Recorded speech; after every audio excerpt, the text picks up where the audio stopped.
Hi friends, నమస్తే. అందరూ ఎలా ఉన్నారు?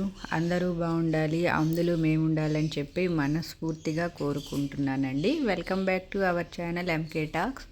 మనం బయట కొంటూ ఉంటాం కదండి, అంటే సూపర్ మార్కెట్లలో కానీ ఎక్కడైనా సరే ఇలా వేరుశనగ పప్పు ఉండలు లేదా పల్లీల ఉండలు లేదా పల్లీ లడ్డు, పేరు ఏదైనా సరే అండి, హెల్త్కి అయితే చాలా మంచిదన్నమాట. బ్లడ్ తక్కువగా ఉన్న వాళ్ళని ఎవరైనా సరే, ఏ డాక్టర్ అయినా సరే ఫస్ట్ వేరుశనగ పప్పు ఉండలు తినండి అని చెప్తారు కదా. వీటినైతే ఇంట్లోనే చాలా ఈజీగా ఎలా ప్రిపేర్ చేసుకోవచ్చు అనేది ఈ వీడియోలో అయితే చూసేద్దామండి.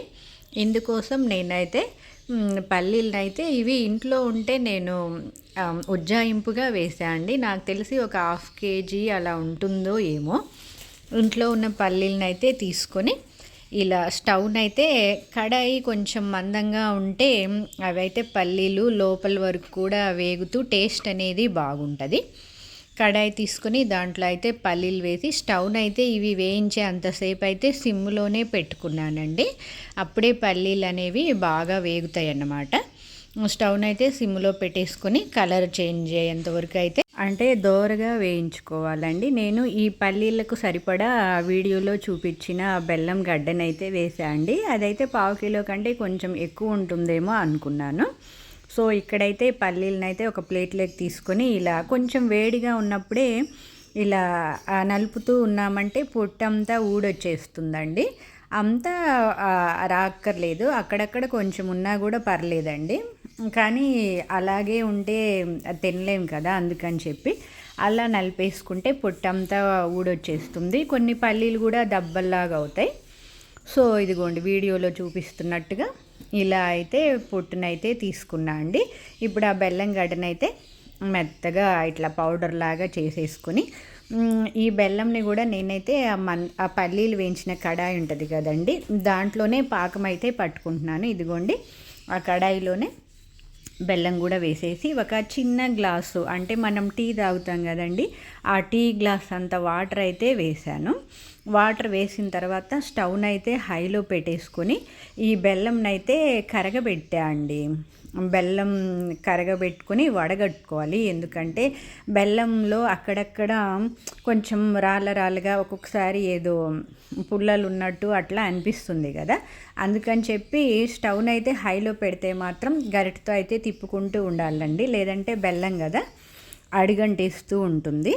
లేదు ఎప్పుడు తిప్పుకోవడం కష్టంగా ఉందంటే ఎక్కువ టైం తీసుకుంటుందండి. కొంచెం మీడియం ఫ్లేమ్లో పెట్టుకొని అప్పుడప్పుడు తిప్పుకుంటూ ఉండొచ్చు. నేను ఇంకెక్కువ టైం పడుతుందని హైలో పెట్టేసి బెల్లంనైతే కరగబెట్టేసి ఆ వాటర్ని అయితే వడగట్టేసి ఆ వాటర్ని మళ్ళీ అదే కడాయిలో, ఆ బెల్లం వాటర్ని అదే కడాయిలో తీసుకొని ఇప్పుడైతే పాకం పడుతూ ఉన్నా అండి. స్టవ్నైతే కొంచెం మీడియం ఫ్లేమ్లో అయితే పెట్టుకోవాలి.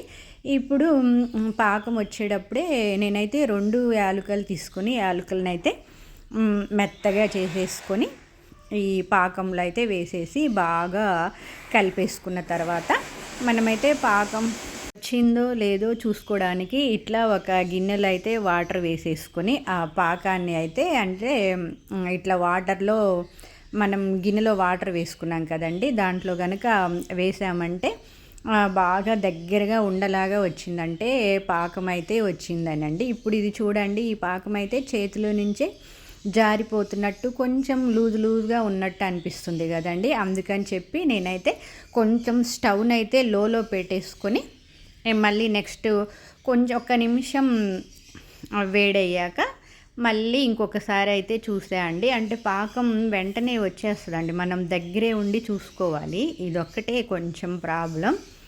మళ్ళీ పాకం బాగా ముదిరిపోయిందనుకో గట్టిగా వచ్చేస్తాయి. అలాగని లేత పాకం వచ్చిందంటే ఆ బెల్లం పాకం అనేది పల్లీలకి సరిగా పట్టుకోదండి. అందుకని చెప్పి పాకం అయితే చూసుకున్నాను, మీకు వీడియోలో కనిపించి ఉంటుంది కదండి. బాగా కొంచెం గట్టిగా ఉండలాగా వచ్చింది. ఇప్పుడు లాస్ట్లో 1 స్పూను నెయ్యి అయితే వేసేసుకొని మనం పొట్టు తీసి పెట్టుకున్న పల్లీలు కూడా వేసుకొని బాగా కలుపుకోవాలండి. కొంచెం స్టవ్ని అయితే లోలో పెట్టుకొని కలుపుకోవాలి, స్టవ్ ఆఫ్ చేయకూడదు. స్టవ్ ఆపామంటే వేడి తగ్గిందంటే ఈ పాకంలో పల్లీలు అనేవి కలవండి. అందుకని చెప్పి స్టవ్ని లో ఫ్లేమ్లో పెట్టుకొని పల్లీలు వేసేసి బాగా కలుపుకోవాలి. నేనైతే ఒక చేత్తో వీడియో తీస్తూ ఇంకో చేత్తో కలుపుతూ ఉన్నానండి. సో ఇప్పుడు ఒక ప్లేట్కి అయితే నెయ్యి రాసేసుకొని ఈ పల్లీలు ఉంది కదండి, దీన్ని మొత్తాన్ని ఆ ప్లేట్లోకి అయితే వేసేసుకోవాలండి. వేసేసుకొని ఇలా ప్లేట్ మొత్తం స్ప్రెడ్ అయ్యేలాగైతే చేశాను. సో ఇది అయితే వేడిగా ఉన్నప్పుడే మనం ఉండలనైతే చేసుకోవాలండి. వేడి చల్లారిందంటే ఇంకా ఉండలు అయితే రావు. వీటినే ఇలా ఏదైనా చాక్ బట్టి స్క్వేర్ షేప్లో అలా కట్ చేసుకోవాలి. కొంచెం వేడిగా ఉన్నప్పుడే మనమైతే రౌండ్స్ అయితే చేసుకోవాలండి. ఇదిగోండి, ఇక్కడైతే నేను చేతికైతే నెయ్యి రాసేసుకొని చెయ్యి అయితే కొంచెం కాలుతూనే ఉందండి. అయినా కూడా అప్పటికే చూడండి గట్టిగా తీస్తేనే వస్తుంది. కొంచెం వేడివేడిగా ఉన్నప్పుడు నెయ్యి రాసుకోవడం వల్ల అది పల్లీల ఉండలు అనేది టేస్ట్ కూడా బాగుంటుందండి. అందుకని చెప్పి మన చెయ్యి కూడా కాలకుండా ఉంటుందని నేనైతే నా చేతికి నెయ్యి రాసేసుకొని ఉండలన్నీ అయితే చుట్టేసా అండి. మేమంత వేడిగా చుట్టలేమనుకున్న వాళ్ళైతే వీటిని ఒక చాక్ పెట్టేసి నా ప్లేట్లోనే ఇలా స్క్వేర్ షేప్లో కనుక కట్ చేసుకొని ఆరిన అయినా తీసుకోవచ్చండి. కానీ కొంచెం వేడివేడిగా చుట్టేసామంటే మనం షాపులో కొన్న ఫీలింగ్ వస్తుంది, తినడానికి కూడా ఈజీగా ఉంటుంది. అందుకని చెప్పి పిల్లలు కూడా ఇలా ఇచ్చామంటే తినేస్తారు కదండి. అందుకని చెప్పి నేనైతే ఇలా ఉండలుగా చుట్టేసా అండి. చూసారా, ఆ పల్లీల ఉండలు అయితే రెడీ అయిపోయిందండి. ఇవైతే చాలా తక్కువ టైంలో నాకైతే చాలాసేపు పడుతుందేమో అనుకున్నాను. పాకం పట్టుకునేదే కొంచెం జాగ్రత్తగా పట్టుకున్నామంటే చాలా ఈజీగా రెడీ అయిపోతుందండి. నేనైతే ఈ మధ్య అంతా అసలు బయటే కొంటూ ఉన్నాను. ప్యాకెట్ 100 రూపీస్, దాంట్లో ఎక్కువ కూడా ఉండడం లేదు. సరే ఇలా అయితే ఖర్చు తక్కువ పడుతుంది, మనకి కూడా హెల్తీగా చేసుకున్నట్టు ఉంటుందని చెప్పి ఇలా ట్రై చేస్తా అండి. కానీ సూపర్గా వచ్చింది. సో నా ఈ వీడియో మీకు నచ్చిందా అండి? వీడియో కనుక నచ్చితే ప్లీజ్ లైక్ చేసి సబ్స్క్రైబ్ చేసుకోవడం మాత్రం మర్చిపోవద్దు. Thanks for watching.